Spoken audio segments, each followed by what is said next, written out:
Merci de votre communication. Et juste une question, pourquoi parlez-vous d'efficacité symbolique?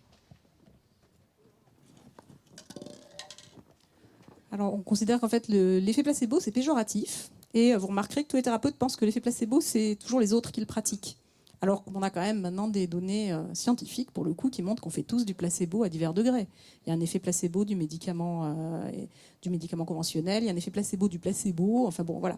Et c'est Lévi-Strauss qui avait lancé ce concept d'efficacité symbolique, mais c'est ce qui a été montré aussi maintenant, c'est qu'il y a un effet biologique de l'effet placebo. C'est-à-dire qu'il y a des modifications biologiques dans le corps avec d'authentiques guérisons par effet placebo. Donc, nous, on voudrait travailler plus sur cette efficacité symbolique en disant qu'elle est indissociable de l'efficacité biologique, parce que de toute façon, quelle que soit la manœuvre thérapeutique, il y a toujours une composante symbolique, même si la médecine conventionnelle fait mine de l'ignorer, pour dire que le placebo, c'est les autres, et que c'est beaucoup plus productif de raisonner sur ce concept-là que de raisonner sur le placebo, qui est toujours l'apanage des charlatans.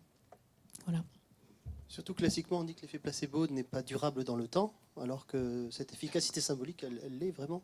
Oui, puis bon, là, c'est vraiment, il y a quand même. Alors, l'effet placebo, moi, je n'ai jamais eu un cours sur l'effet placebo au cours de mes études de médecine, ce qui est quand même assez extraordinaire.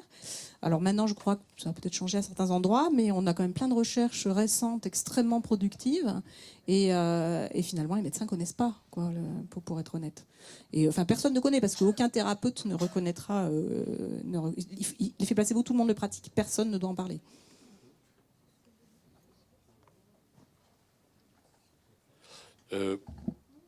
Bonjour. Concernant la psychologie, on avait parlé de la psychologie des soignants. Concernant les soignés, il y aurait, pour ce qui concerne la cardiologie, la psychocardiologie. Est-ce que c'est un domaine dont vous avez entendu parler, et quelle pourrait être sa place dans ce rapport entre médecins et soignés, entre soignants et soignés?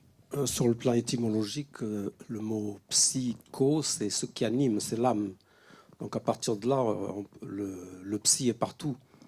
Donc il peut y avoir de la psychocardiologie, de la psychohépatologie, de la psycho... Et on est dans la multiplication des spécialités qui caractérisent notre monde d'aujourd'hui.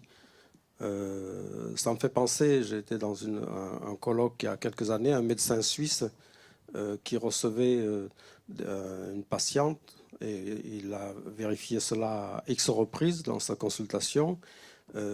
Les traitements ne fonctionnaient pas, et qu'est-ce qu'il faisait? Il se contentait de poser sa main sur là où la personne avait mal. Ouais. Et il a observé qu'il y avait des résultats. Il appelait ça le toucher transitionnel. Alors, où est l'anima, où est le psy, hein, là-dedans? On pourrait en parler longtemps. Ouais. Le psy est partout, si on prend au sens étymologique. Ouais. Maintenant, c'est comment ce souffle est orienté. Comment? Alors ça, c'est tout l'art du métier et de la relation. Ouais. Nous sommes tous, comme Jourdain qui faisait de la prose sans le savoir, nous mobilisons tous le psy sans le savoir. Et être professionnel, c'est peut-être avoir un peu plus conscience d'un certain nombre de mécanismes, de paramètres, d'éléments dynamiques qu'on va pouvoir organiser au service de la personne accompagnée.